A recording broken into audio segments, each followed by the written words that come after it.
가방 안전덮개에 무슨 이념이 있고 지혜의 바다에 무슨 이념이 있겠습니까? 예. 밀려의 서재가 아이톡톡에 탑재가 되어 있는데 아이들이 이제 뭐 이북 10만 권, 오디오북 포함해서 제가 통합의 교육감, 미래 교육감으로 제가 적임자다. 그거 내가 적극적으로 한번 나서보고 싶습니다. 삼성 교육감이 되면.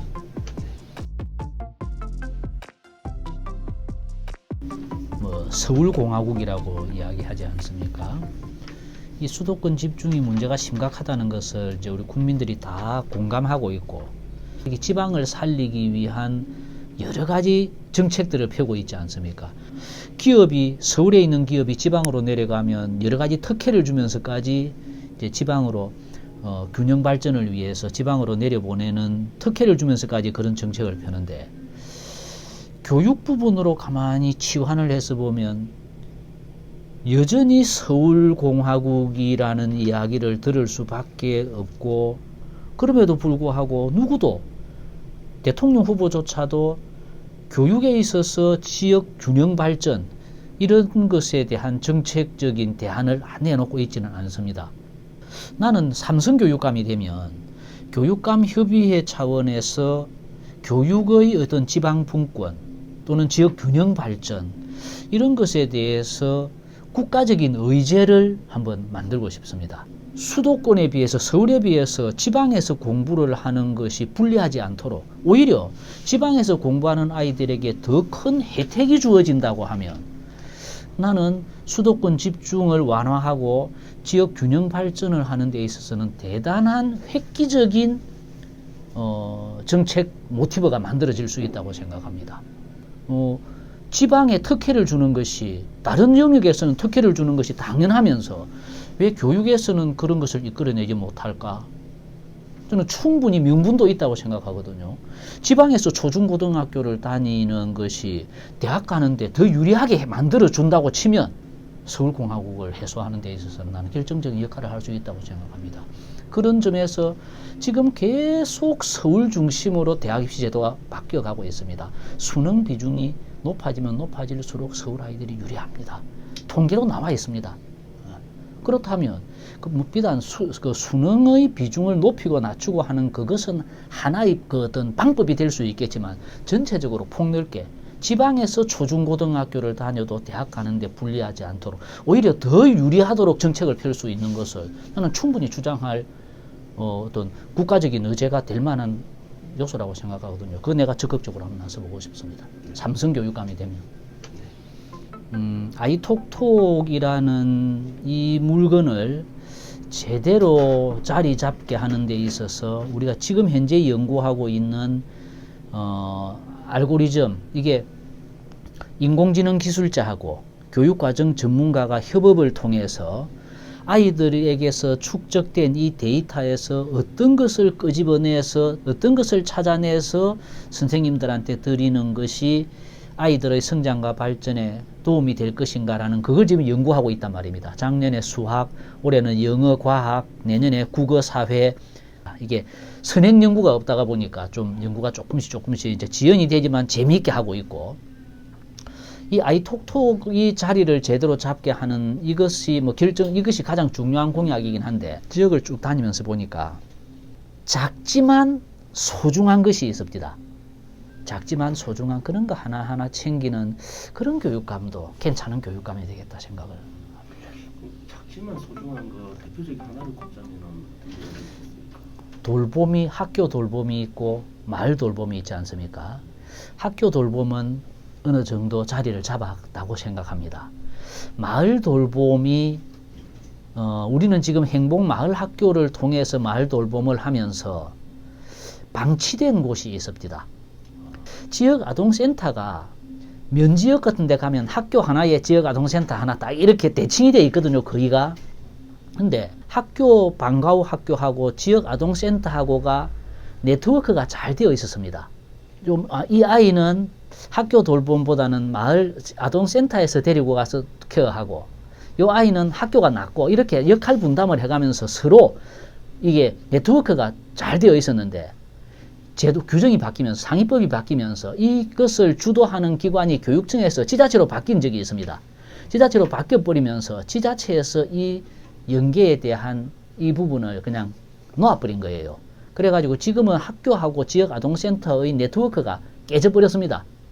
그 학교와 지역아동센터의 이 연계, 이것을 복원시키면 돈도 적게 들고 아이들은 효율적으로 케어될 수 있는 서로 간의 역할 분담을 통해서, 이게 저는 작지만 소중한 것의 한 예로 들고 싶습니다.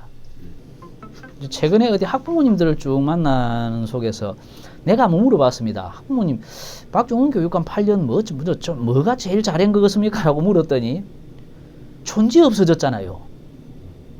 촌지 없어졌잖아요. 지금 와서 촌지가 뭐 이런 이야기가 뭐 문제가 되고 이래 있나? 없거든요. 촌지 없어진 거, 이런 거를 학부모님들이 봤을 때 박종훈 교육감의 무슨 큰 역할로 이제 학부모님의 입장에서 막 보이는 거는 그거였던 것 같고요. 나는 사실 이제 교육의 공공성 확보, 공교육은 개인과 가정의 책임이 아니고 국가와 사회의 책임이다. 그래서 이른바 우리가 무상교육이라고 이야기되는 그 모든 요소가 뭐 그냥 돈 안 받는 이런 개념이기보다는 국민들이 낸 세금을 가지고 공교육을 한다. 지극히 당연한 논리지 않습니까? 그걸 저는 교육 공공성의 확보라고 말씀드리고 싶고, 그게 이제 초중고등학교까지 이제 다 작년까지 이게 완성이 된 셈이고, 이번에 제가 공약에 사립 유치원 학부모님들의 그 부담금을 제로로 만드는 이제 이것을 공약으로 냈고, 뭐 이게 되면 이제 올해부터 사립 유치원 급식비 지원했고, 내년부터 5세, 4세, 3세 순서대로 학부모 부담금 제로. 이게 사실은 나는 금액이 너무 커서 걱정을 했는데, 사실은 그리 크지 않은 게 교육부에서 제시하는 표준 유아교육비가 지난 3월달 발표된 거에 의하면 56만 원인데, 1인당 한 달에 56만 원인데 이미 40만 원은 지원하고 있다는 거죠. 누리과정하고 뭐 학급 운영비하고 급식비하고 이런 거 지원되고 있으니까 56만 원 중에서 40만 원 지원되고 있으니까 16만 원만 더 얹어주면 되지 않습니까?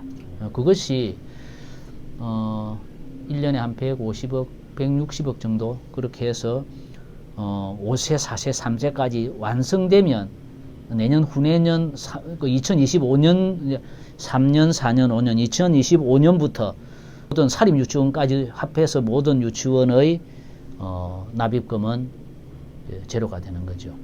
뭐 방과후 활동, 뭐 수익자 부담 경비 이런 것은 유치원마다 뭐 따로 있을 것이고요. 일단 우리가 흔히 말하는 수업료, 납입금 이건 제로가 된다.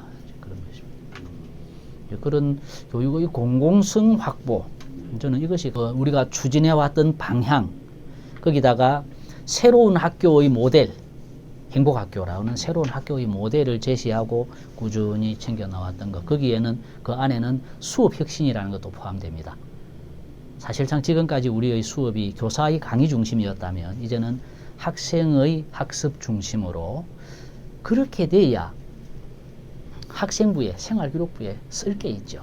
학생 활동이 학생 중심 활동으로 수업이 바뀌어가야 학생의 개별적인 특기사항이나 이런 게 적을 게 만들어지는 것입니다.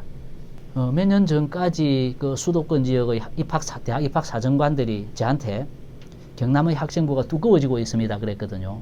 경남의 학생부가 두꺼워지고 있습니다. 최근 2, 3년 전서부터는 그분들이 경남의 학생부가 윤택해지고 있습니다.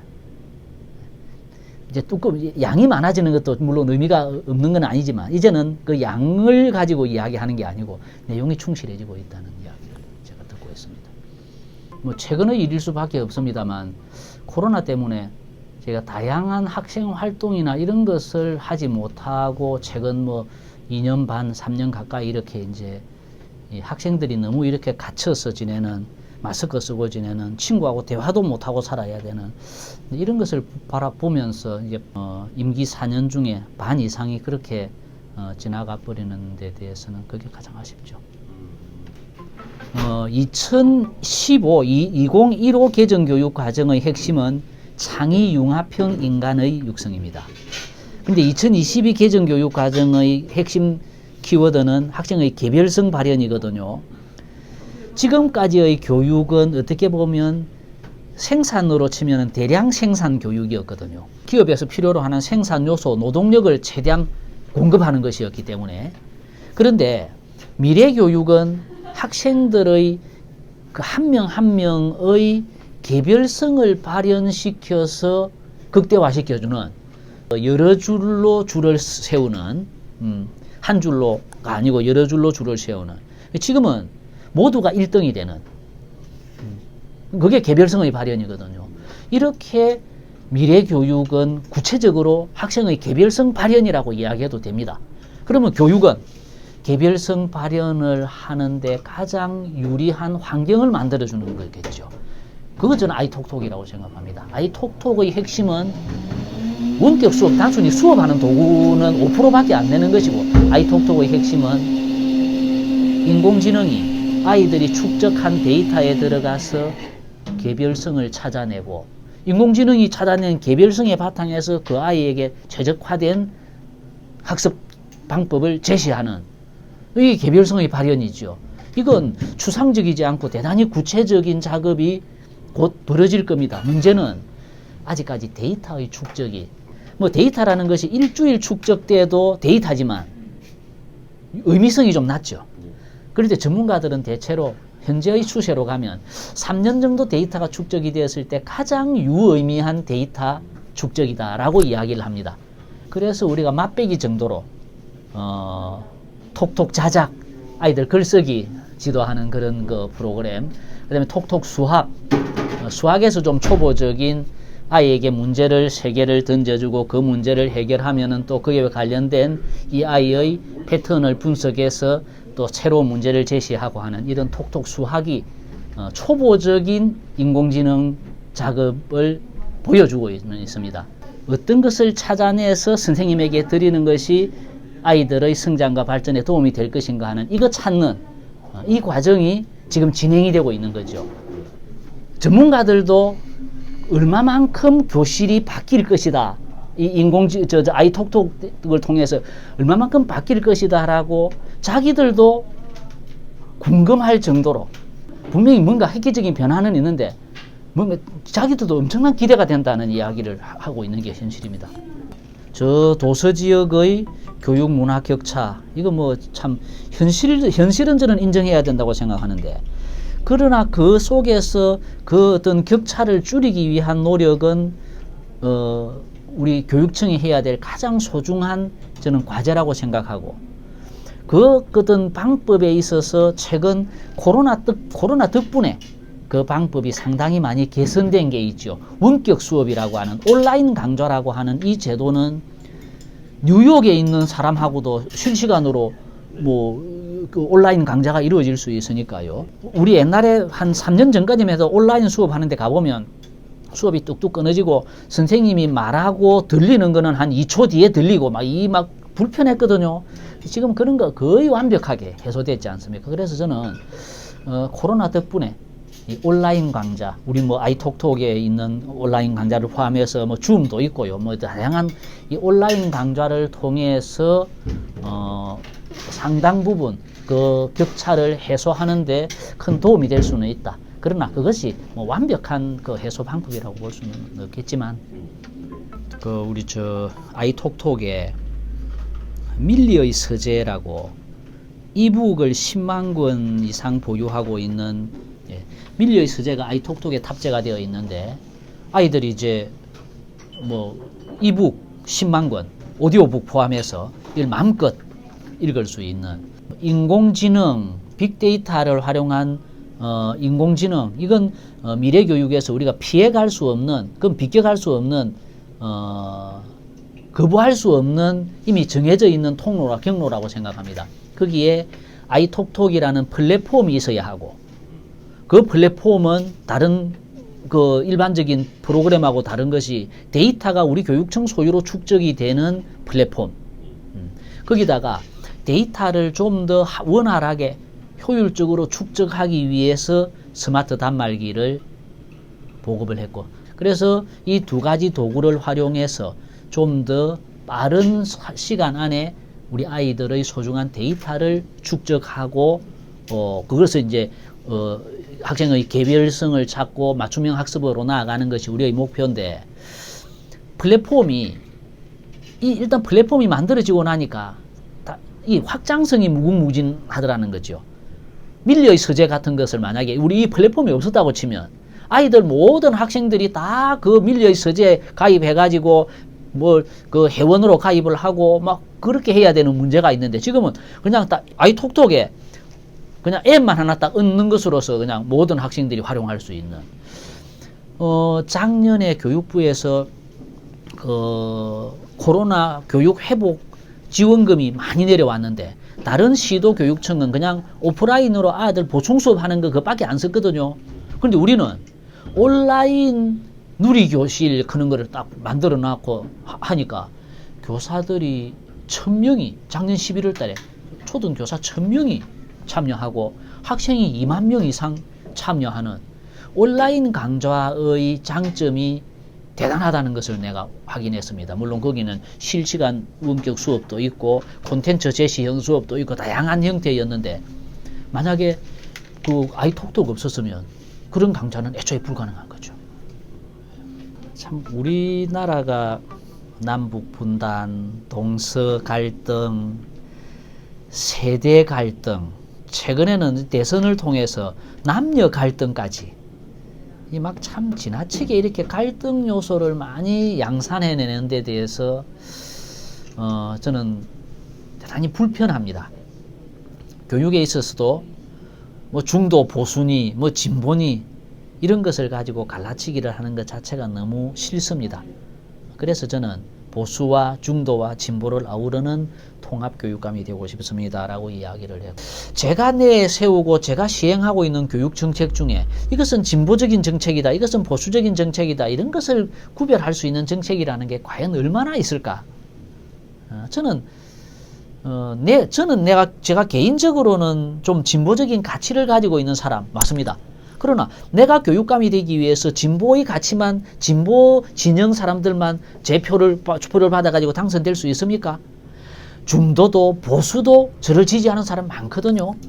그래서 단순히 뭐 그냥 교육감이 되기 위해서 상대를 음해하고 비방하고 흠집을 내고 하는 그런 것으로 나는 교육감이 돼서는 안 된다고 생각합니다. 비전을 제시할 수 있어야죠. 정책을 내놔야죠. 저는 그래서 박종훈은 진보적인 가치를 가지고 있는 사람이지만 교육 정책은 진보와 보수를 아우르는 통합적인 정책이 이루어져야 된다. 가방 안전덮개에 무슨 이념이 있고 지혜의 바다에 무슨 이념이 있겠습니까? 그러면서 미래 비전을 제시하는 교육감, 정책을 제시하는 교육감, 아이들의 미래를 걱정하는 교육감, 저는 이런 교육감, 이런 생각을, 이런 가치를 가지고 있는 교육감이 코로나 이후에 교육을 회복하는, 교육을 회복한다는 것이 뭐 코로나 이전으로 돌아가는 것이어서는 안 되거든요. 코로나를 뛰어넘는 미래 교육의 기반을 닦고 정책을 펼 수 있는 그런 교육감. 저는 그래서 제가 통합의 교육감, 미래 교육감으로 제가 적임자다라고 저는 주장하고 싶습니다.